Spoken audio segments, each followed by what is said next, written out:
बिस्मिल्लाहिर्रहमानिर्रहीम। दोस्तों, आज की वीडियो में मैं बताने वाला हूँ हज़रत हफ्सा का तलाक कैसे हुआ। तो आप लोग वीडियो को पूरा मुकम्मल देखें। अगर वीडियो पसंद आए तो वीडियो को लाइक शेयर ज़रूर कर देना। अगर वीडियो में कुछ गलत लगे तो कमेंट करके बता देना। और अगर आप मेरे चैनल पर नए हो तो आप मेरे चैनल TTS स्टोरी को सब्सक्राइब कर देना। तो चलिए वीडियो को शुरू करते हैं। अस्सलामु अलैकुम दोस्तों, बुखारी शरीफ जिल्द अव्वल में एक हदीस है। हज़रत इब्ने अब्बास रदी अल्लाह अन्हो से मरवी है कि उन्होंने कहा, मेरी ख्वाहिश है कि मैं अमीरुल मोमिनीन हज़रत उमर रदी अल्लाह अन्हु से यह मालूम करूं कि हज़रत मोहम्मद मुस्तफ़ा सल्लल्लाहु ताला अलैहि वसल्लम की बीवियों में से वह दो औरतें कौन सी थी जिनके बारे में अल्लाह ताला ने सूरह तहरीर में इरशाद फरमाया है। आप कहते हैं, एक मर्तबा मैंने हज़रत उमर के साथ हज किया। आप रास्ते से मुड़े तो मैं भी छाजन लेकर उनके साथ मुड़ा। वह आगे चले गए और अपनी हाजत पूरी की। जब वापस आए तो मैंने उनके हाथों पर पानी डाला। उन्होंने वजू किया तो मैंने पूछा, अमीरुल मोमिनीन, अल्लाह के नबी की औरतें में से वह कौन सी दो औरतें हैं जिनके बारे में अल्लाह ताला ने फरमाया, अगर तुम दोनों अल्लाह की जनाब में तौबा करो तो बेहतर है। हज़रत उमर ने फरमाया, इब्ने अब्बास, आप पर अजीब है या नहीं? आपको पता नहीं, इससे आयशा और हफ्ता मुराद है। यह कहकर आपने पूरा वाक़या बयान किया और फरमाया, मेरा एक अंसारी पड़ोसी मदीना के देहात में बनी उमैया बिन जैद के गांव में रहता था। मेरा भी पड़ाव उसके साथ था। हम बारी बारी हुजूर नबी करीम सल्लल्लाहु ताला अलैहि वसल्लम की बारगाह में हाजिर होते थे। हम कुरैश के लोग औरतों पर गालिब रहा करते थे, लेकिन जब हम मदीना में अंसार के पास आए तो देखा उनकी औरतें उन पर गालिब है। ये रंग देखकर हमारी औरतों ने भी अंसारी औरतों का तीरा इख्तियार कर लिया। एक बार ऐसा हुआ, मेरी बीवी ने मुझे जवाब दिया जिस पर मैं उसे नाराज हुआ। वह कहने लगी, आप मेरा जवाब देना क्यों बुरा समझते हैं? हालांकि नबी करीम सल्लल्लाहु ताला अलैहि वसल्लम बीवियां भी ऐसा करती है और उनमें से कोई तो शाम तक आप सल्लल्लाहु ताला अलैहि वसल्लम से खफा रहती है। हज़रत उमर फरमाते हैं, यह सुनकर मैं घबराया और कहा, उनमें से जो भी ऐसा करती है वह बड़ा नुकसान उठाएगी। फिर मैंने अपने कपड़े पहने और अपनी बेटी हफ्सा के पास चला आया। मैंने हफ्सा से कहा, क्या तुमसे कोई सारा दिन और रात रसूलुल्लाह सल्लल्लाहु ताला अलैहि वसल्लम को गुस्से में रखती है? हफ्सा ने कहा, हाँ। मैंने कहा, जो ऐसा करती है वह तबाह हो, बर्बाद हुई। क्या तुम अल्लाह के गजब से नहीं डरती कि उसके रसूल को गुस्सा दिलाती हो? याद रखो, ऐसा करने से तबाह हो जाओगी। रसूलुल्लाह सल्लल्लाहु ताला अलैहि वसल्लम से ना तो बहुत फरमाइशें किया कर और ना जवाब दिया कर और ना आपसे नाराज हुआ कर। और अगर तुझे किसी चीज की जरूरत हो तो मुझसे मांग लिया कर। तू इसे धोखे में मत आ।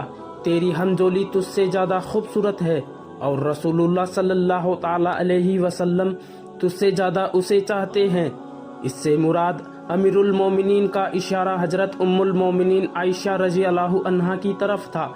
हजरत उमर फरमाते हैं, फिर एक दिन ऐसा हुआ कि मेरा अंसारी साथी मदीना से वापस लौटा तो जोर जोर से मेरा दरवाजा खटखटाने लगा। मैंने पूछा, क्या हुआ?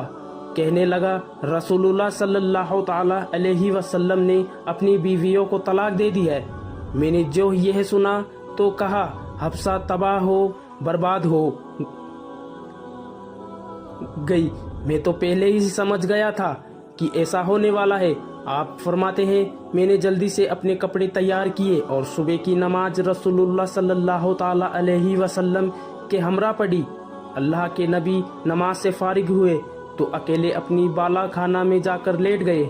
मैं वहां से निकला और सीधा अपनी बेटी हफ्सा के घर चला गया। मैंने उसे देखा तो वह रो रही थी। मैंने कहा, क्या मैंने तुमको पहले ही नहीं समझा दिया था? अब बताओ, क्या वाकई रसूलुल्लाह सल्लल्लाहु ताला अलैहि वसल्लम ने तलाक दे दी है? वह कहने लगी, मुझे नहीं मालूम। आप रसूलुल्लाह सल्लल्लाहु ताला अलैहि वसल्लम से जाकर बाला खाना में पूछ ले। मैं वहां से निकला तो देखा कुछ लोग मस्जिद नबी के मिंबर के पास बैठे हैं और उनमें से कुछ रो भी रहे हैं। मैं कुछ देर उनके पास बैठा और फिर दरबान से कहा, रसूलुल्लाह सल्लल्लाहु ताला अलैहि वसल्लम के पास जाओ और अर्ज करो, उमर मिलने की दरख्वास्त कर रहा है। दरबान ने हुजूर नबी करीम सल्लल्लाहु ताला अलैहि वसल्लम तक मेरी अर्ज पहुंचाई। مگر آپ نے خاموشی اختیار فرمائی، یہاں تک کہ دربان واپس آیا اور مجھے تمام بات کہہ دی۔ میں یہ خاموشی سمجھتا تھا، لہٰذا میں واپس مڑا اور دوبارہ لوگوں کے پاس جا کر بیٹھ گیا۔ پھر کچھ دیر بعد میں دوبارہ اٹھا اور ملاقات کی درخواست کی، مگر پھر حضور نبی کریم صلی اللہ تعالی علیہ وسلم نے خاموشی اختیار فرمائی۔ بس پھر تیسری مرتبہ میں نے غلام کو اندر اجازت کے لیے بھیجا تو پھر اس نے باہر آ کر وہی کہا۔ میں مایوس ہو کر واپس لوٹنے ہی والا تھا کہ غلام نے مجھ سے کہا، عمر، رسول اللہ صلی اللہ تعالی علیہ وسلم نے آپ کو اجازت دے دی ہے۔ چنانچہ میں اجازت پا کر حاضر دربار ہوا تو دیکھا کہ رسول اللہ صلی اللہ تعالی علیہ وسلم ایک بوری پر لیٹے ہوئے ہیں جس پر کوئی بچھونا وغیرہ نہیں تھا، اور آپ کے پہلو مبارک پر بوری کے نشان پڑ گئے تھے، اور چمڑے کے تکیے کے ساتھ ٹیک لگائے ہوئے تھے جس میں کھجور کی چھال بری ہوئی تھی۔ میں نے سلام کیا اور دریافت کیا، کیا آپ نے اپنی بیویوں کو طلاق دے دی ہے؟ آپ نے نگاہ میری طرف اٹھائی اور فرمایا، نہیں۔ مجھے یہ سن کر بہت اطمینان سکون ملا۔ پھر میں نے حضور صلی اللہ تعالی علیہ وسلم کے دل بہلانے کو چند باتیں کی جن سے آپ مسکرا دیے، اور پھر حفصہ کے پاس جانے اور اس کو ام المومنین حضرت عائشہ رضی اللہ عنہا سے متعلق نصیحت کرنے کا واقعہ بھی بیان کیا، جس سے آپ دوبارہ مسکرا دیے۔ روایات میں ملتا ہے کہ رسول اللہ صلی اللہ تعالی علیہ وسلم نے ایک بار ام المومنین حضرت حفصہ رضی اللہ عنہا کو طلاق دے دی تھی۔ یہ طلاق رجائی تھی۔ جب حضرت عمر فاروق رضی اللہ عنہ کو اس کی خبر ملی تو آپ کو بہت دکھ ہوا، یہاں تک کہ شدت سے غم کی وجہ سے سر پر مٹی ڈالتے اور کہتے، اس کے بعد اب اللہ عز و جل کی نگاہ میں عمر اور اس کی بیٹی کی کوئی قدر غلط نہیں رہی۔ پھر جب یہ خبر مزید پھیلی تو حضرت حفصہ کے ماموں عثمان کا داماد اور پسانے مج رضی اللہ عنہا آپ کے پاس آئے۔ حضرت حفصہ ان کے سامنے روتی جاتی اور کہتی، اللہ کی قسم، رسول اللہ صلی اللہ تعالی علیہ وسلم نے مجھ سے اکتا کر طلاق نہیں دی۔ اتنے میں اللہ کے نبی بھی تشریف لے آئے۔ حضرت شاہ نے جب رسول اللہ صلی اللہ تعالی علیہ وسلم کو دیکھا تو آپ سے پردہ کر لیا، لیکن حضور کو تو آپ سے روج کرنے کا حکم مل چکا تھا۔ چنانچہ حدیث پاک کے الفاظ کچھ یوں ہے، حضرت کیس ابن زید روایت ہے، رسول اللہ صلی اللہ تعالی علیہ وسلم نے حضرت حفصہ کو ایک مرتبہ طلاق دی اور پھر رجوع فرما لیا۔ اس کی وجہ یہ تھی کہ حضرت جبریل علیہ السلام نے آپ سے کہا، آپ حفصہ سے رشتہ کر لے، کیونکہ وہ بہت روزہ رکھنے والی ہے اور بہت نماز پڑھنے والی ہے، اور وہ جنت میں بھی آپ کی زوجہ ہوگی۔ دوستو، صحابہ اکرام نے اس حدیث پاک کی روح سے بہت زیادہ مثال بیان فرمائے ہیں، جیسے کہ طلاق رجعی وغیرہ کے احکامات، مگر اس حدیث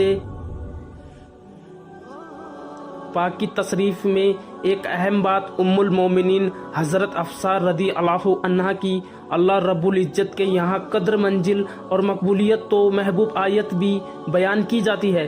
بلا شبہ اس میں آپ رضی اللہ عنہا کی سیرت کردار کے پہلو کو اجاگر کیا گیا ہے۔ امید کرتا ہوں آپ کو ویڈیو پسند آئی ہوگی۔ اگر پسند آئی ہے تو ویڈیو کو لائک شیئر ضرور کر دینا۔ اگر اسی طرح کے سچے اسلامی بیانات ویڈیو دیکھنا چاہتے ہیں تو ہمارے چینل TTS اسٹوری کو سبسکرائب کر دینا۔ خدا حافظ۔